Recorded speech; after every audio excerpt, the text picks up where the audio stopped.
안녕하세요. 이상미 변호사입니다. 오늘은 우리가 방역 패스를 가지고 왜 헌법 소원이라는 방법을 선택했는지 그 이유에 대해서 한번 설명을 드려볼까 합니다.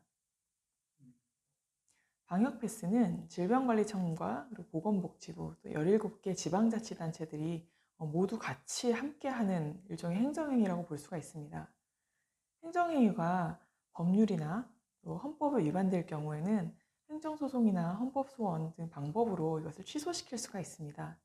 그래서 행정소송의 방법이 가능해 보이기도 하고 또 헌법소원도 가능해 보이는데 우리가 헌법소원을 선택한 데에는 그런 이유가 있었습니다. 이 방역 패스는 우리가 언론으로 어떤 내용이라고 이렇게 전해 듣긴 하는데 그 정확한 형태는 각 지방자치단체들이 고시 또는 공고의 형태로 공개해서 아주 상세하게 그 내용이 시민들에게 공표되는 형식으로 이게 처분이 내려집니다.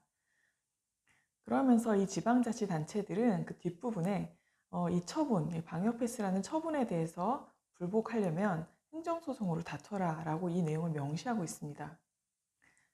그런데 지금 우리 전국의 국민들이 모두 이 방역 패스의 적용을 받고 또 혼자서 소송하는 것은 어렵기 때문에 다 같이 모여서 지금 우리처럼 어떤 소송을 함께 하고 싶어 하는데 이게 지방자치단체들을 상대로 소송을 해야 된다 그러면 17개, 최소한 17개의 소송을 해야 되는 불편함이 있습니다. 그런데 한편 이 방역 패스라는 행정처분의 본질은, 행정행위의 본질은 지방자치단체에서 결정하는 것이 아니라는 것을 우리 모두가 알고 있습니다. 서울시장이 결정하는 것도 아니고 인천광역시장이 결정하는 것도 아닙니다. 질병관리청과 보건복지부, 코로나 사태에 대한 중앙방역대책본부와 중앙사고수습본부라고 하는데 이 양 본부에서 방역대책을 사실상 결정을 하고 지침을 내리면 각 지방자치단체들이 이것들을 고시나 공고의 형식으로 처분을 내리는 형식입니다.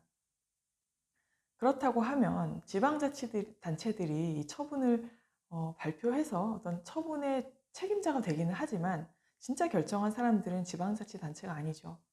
사실 진짜로 다투려면 늘 뒤에서 이것들을 결정하는 질병관리청과 보건복지부가 책임을 져야 하는데 지방자치단체들만을 상대로 이걸 다툰다는 것은 근본적인 다툼이라고 보기도 어려운 측면이 있습니다. 그런데 이 질병관리청과 보건복지부의 이 방역대책, 특별방역대책 이런 이름들은 처분인지 즉 행정소송의 대상이 되는지 여부가 불분명합니다. 아까 말씀드린 것처럼 지방자치단체들은 고시나 공고를 내리면서 이 방역대책에 불복하는 사람들은 행정소송으로 다퉈라 라고 분명히 밝히고 있지만 질병관리청이나 보건복지부가 하는 특별방역대책 이런 데에는 그런 불복 방법이 적혀 있지 않습니다. 그래서 행정소송으로 다툴 수 있는지 여부가 매우 불확실합니다. 또 이 지방자치단체들의 고시공고가 행정소송을 하라고 써 있긴 한데 이게 현실적으로 이게 과연 가능할지 의문인 부분도 있습니다. 방역정책이 굉장히 많이 변해온 거 아시죠? 그리고 방역정책을 이걸 언제까지 하겠다 좀 길게 잡고 하는 게 아니라 당분간 4주 동안, 2주 동안 이런 식으로 좀 짧은 기간 동안 한정적으로, 한시적으로 방역정책이 내려지고 또 연장도 되기도 하고 중단되기도 하고 이렇게 변경이 되어 왔고 앞으로도 그럴 가능성이 많습니다. 그런데 행정소송의 경우는 이런 행정행위가 변경되거나 없어지거나 소멸되면 소송 중에 권리보호의 이익이 없어진다거나 아니면 처분이 애초에 시작한 소송과는 처분이 달라졌기 때문에 이 소송을 유지하는 일이 굉장히 곤란할 수가 있습니다. 반면 헌법소원의 경우에는 이미 종료된 행위라도 심판의 이익을 인정하는 경우들이 있습니다. 비록 종료는 됐지만 앞으로도 이런 반복될 가능성이 있고 침해 반복의 우려가 있고 또 이 문제에 대해서 헌법적으로 그 의미를 해명하는 것이 헌법 질서의 수호 유지를 위해서 굉장히 중대한 의미가 있을 때에는 이미 종료된 공권력의 행사, 불행사를 하더라도 헌법소원 심판의 이익이 있음을 인정한 사례들이 아주 많고 제가 생각할 때에는 이번 방역 패스의 경우에도 만약에 중간에 이게 사라진다 하더라도 심판의 이익이 분명히 있는 중요한 쟁점이라고 생각됩니다. 이런 이유들로 저는 행정소송보다는 헌법소원이 우리 사건에 더욱 적합한 소송의 방법이라고 생각했고 그래서 헌법소원의 방법을 선택하게 되었습니다. 이렇게 헌법소원을 선택했는데 헌법소원에는 또 행정소송과 다른 여러 가지 장점들이 있는데 간단하게 좀 말씀드리겠습니다. 헌법소원은 한 번에 끝이 나는 소송입니다.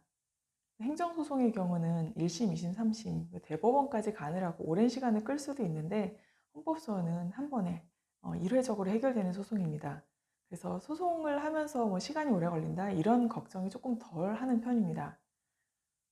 또 하나는 아까 말씀드린 것처럼 행정소송을 하게 될 경우 이제 많은 분들이 모이면 이제 17개 지방자치단체들을 상대로 소송을 해야 되는데 굉장한 낭비죠. 굉장한 낭비고 결과도 또 다 다를 수도 있습니다. 그런데 헌법소원을 통하면 한 번에 이들을 묶어서 하나의 소송으로 해결할 수 있다는 장점도 있습니다. 이제 가장 많은 분들이 물어보시는 질문에 대해서 간단하게 답을 드리도록 하겠습니다. 항상 질문이 옵니다. 제가 다른 소송에 참가했는데 이것도 참여해도 되나요? 이런 질문들 많이 하시는데 두 가지겠죠. 이미 방역패스 헌법소원에 참가하신 분, 그리고 방역패스 행정소송에 참가하신 분, 이렇게 두 종류가 계실 겁니다. 간단히 말씀드리면 방역패스 헌법소원에 참가하신 분들은 동일한 걸 또다시 하는 거기 때문에 그냥 하나가 각하됩니다. 한편 행정소송에 참가하신 분들은 행정소송과 헌법소원을 동시에 할 수 없다고 보시면 됩니다. 그래서 동시에 할 수 없는 것들이기 때문에 그 중에 어느 하나만 선택하셔야 하고 이미 행정소송을 선택하셨다고 하면 헌법소원에 다시 오시는 것은 약간 모순이라고 볼 수 있습니다. 뭐 자세하게 설명드리기는 어렵지만 법적으로 그러니까 간단하게 어느 하나만 선택하셔서 소송에 참가하시면 됩니다. 그래서 오늘은 평생 헌법소원이 뭔지 들어본 적도 없는데 변호사가 헌법소원 하자고 하니까 많은 분들께서 따라오셔서 저도 이 헌법소원이 뭔지 간략하게 왜 또 다른 분들은 행정소송을 하는 분들도 있는데 우리는 헌법소원을 선택했는지 간단하게 설명을 드렸습니다. 다음번에는 제가 이제 곧 제출할 헌법소원 심판 청구서의 내용을 어떤 내용으로 우리가 이 방역 정책이 잘못됐다고 다투는 것인지 또 그거에 대해서 설명을 드리도록 하겠습니다. 감사합니다.